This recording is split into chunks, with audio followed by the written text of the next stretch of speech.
Hello simmers, flight enthusiasts and probably beginners, because this is a new series that I'm gonna make. A series where I'm gonna show you what I learned in the past years regarding flight simming and especially regarding flying airline aircrafts. Um, I started this, I call it a hobby of mine, 3 years ago, and how I started was very arcadey. Um, as you can see in some videos that I will show you, you see how I used to land in third person view and with the lines in the sky, and then how to guide you. I had all the help I could get from Microsoft Flight Simulator on. I didn't have any add-ons or anything, and I wanted to learn more and more. And I watched videos on YouTube where they explained me different type of information. There was not a video where everything was included in one video or one series. Um, so I'm gonna in this series show you what I learned and try to do it step by step. And starting with this video, I'm gonna show you what software and add-ons I use in my flights. In this video, I'm gonna focus on the most important software, and then later on in this series, I'm gonna dive deeper in the specific add-ons and in the specific software that I'm using.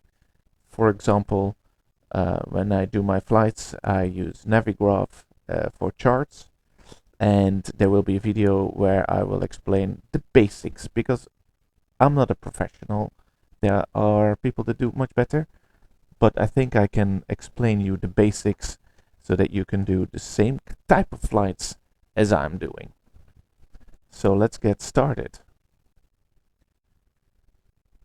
So this is the list of different type of software that I use for flying and for making my videos. Um, there are also some add-ons that I use that are not in this list, but I will definitely mention in this video. Of course, to start with Microsoft Flight Simulator. I think that's normal. That's the simulator that I use. Then second, I always boot up SimBrief Downloader.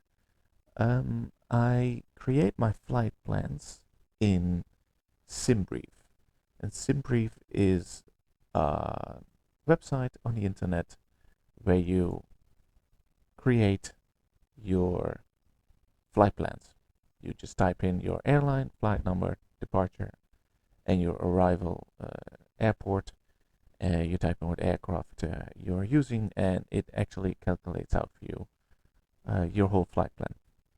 Why am I using Flight Plan Downloader or the SimBrief Downloader? Some aircraft they don't have SimBrief integrated. For example, the fly-by-wire aircraft has it integrated, but the PMDG 737-800 that I use does not have it integrated. And SimBrief Downloader downloads the flight plan into the folder of the aircraft, so that you can still download it in the MCDU in the plane, so that you can still have an easier way to program your flight plan in the plane. It will all get clearer further on in the series. Then I use VetSpy. VetSpy is a software where you can see which ATC is online. It's important for me to use because I fly on VetSim.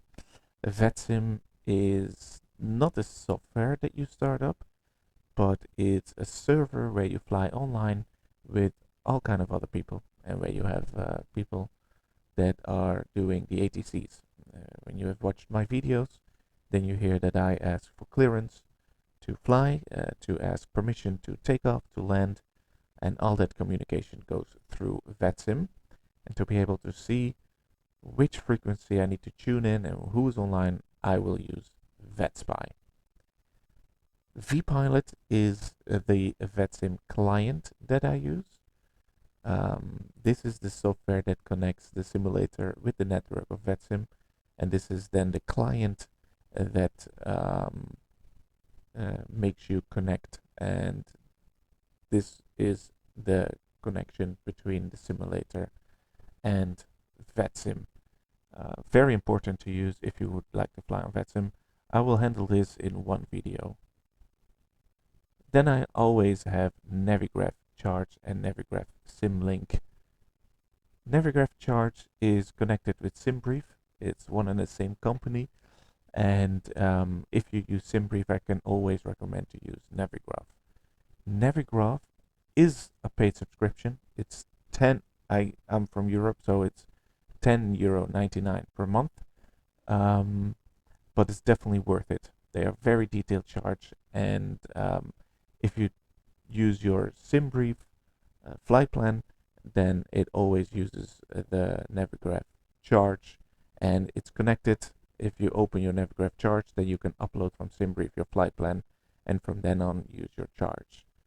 The charts, for example, if you want to know the layout of an airport and all the statistics, that's written in a chart. The departure you fly, that's a different type of chart where they tell you how high you are allowed to fly, to which waypoint you need to fly, and what speed you need to hold. Very important if you want to realistic flying with the airliner. I always boot up Navigraph SimLink. That's just to connect the simulator with Navigraph, and then you can see your location on the chart, and that makes it much easier. For example, if you would like to taxi and want to know where you are on your chart. The next software that I use is SLC, which is self-loading cargo. I had to think about it there because I always use SLC. Self-loading cargo. It's a paid software. I thought it was €10. I will put links down below if you are interested in this. You can join my Discord, and in my Discord I have a different section where I upload all my documents and files, and you can request stuff, and I'll definitely help you out with anything you need. This software, Self-Loading Cargo, is a software that I run in the background, and it's actually crew maintenance and cargo maintenance. So if you, for example, in my videos hear the stewardess in the background, or have me saying my welcoming message, or give that they need to arm the doors, or that preparation complete, that all is in SLC. Why I use self-loading cargo is because I could pre-record my own voice, and it would use that. So that's why I really enjoy this piece of software to run in the background for having communication with the crew, and it gives this little bit more of realism in the video. FSA cars. I call this the black box of what I'm doing. As soon as I leave the blocks in the airport and I start taxiing, I run this document because it records everything that you do in the background. And for example, pressure, altitude, speed, it records everything. And when you stop, you have a nice report of how your flight went. Very nice thing if you would like to dive a bit more into your flight afterwards and see like a full don't want to call it a briefing, it's more like a report in the end. Then the Fly Live Studio and the OBS Studio is something that I'm gonna leave out of this video. These are my recording software for the videos. To go a bit back, I have the fly-by-wire installed. I have the Headwind Airbus A330 installed. These are free aircraft which are amazing freeware, which I can definitely advise you to start with. For sure, the fly-by-wire, that's how I learned everything. And then we have the PMDG, which I can only recommend if you are a bit more advanced in what you do. Same as for using VetSim. When you know your plane in and out and you are confident enough to fly it and you know specific procedures, definitely go on VetSim and then go for the PMDG, because that's a highly detailed aircraft, but it's around the price of 60 to 70 euro to buy. So that's the software that I use, but I just would like to show one add-on as well, and another add-on. But this add-on is so amazing that I use it. There are other people that use different software for this, but just for the basics of it, I like to use this one, which is a pushback toolbar.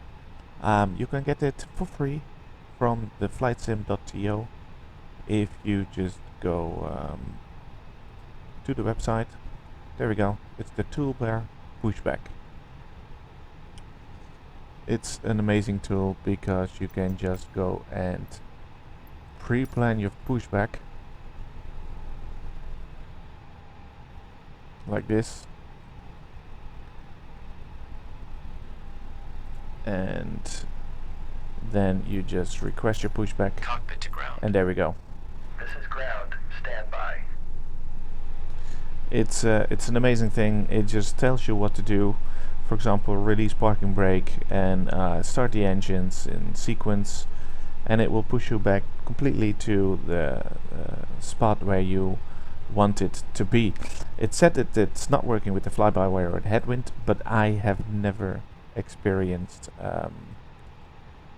any trouble with this toolbar with these add-ons. I have had some trouble with PMDG. The bypass pin is installed. All doors and hatches closed and all ground equipment is removed. The parking brakes are set. You may lift. Parking brake set. Lifting the aircraft. It's a great add-on. Like, there you go. Lifting the aircraft, it does what it wants. This is actually the fly-by-wire plane. In the next video, I will take you further through this video. Release the parking brake, and there we go. Look at this. Pushback. You can start the engines in sequence. It will start in the sequence. It's a great piece of software to use. Then the last software / add-on that I would like to share with you is FSLTL traffic. This is accurate models and liveries for your traffic, as it says. For example, if you fly on VetSim, then this software will give the aircraft of the other pilots that use the server, it will give them the livery that they are flying with. Same as if you fly offline, but you have traffic on, this will give you the liveries and the models that they are flying with. I used to use a different one, which was a paid software, but I use this one next to it. It's free. It comes with the fly-by-wire installer. This is the fly-by-wire installer, but I will guide you through here on another video that is completely going to be dedicated to fly-by-wire. But I just would like to show you that here you can get the FSLTL traffic. You have also the injector, which I don't use because for me it's a frame rate killer. This injects real-life traffic of radar 24 into your simulator if you fly offline. You can make it as realistic as you want, but for me it just kills all the frame rate. So that's why I am personally not using it.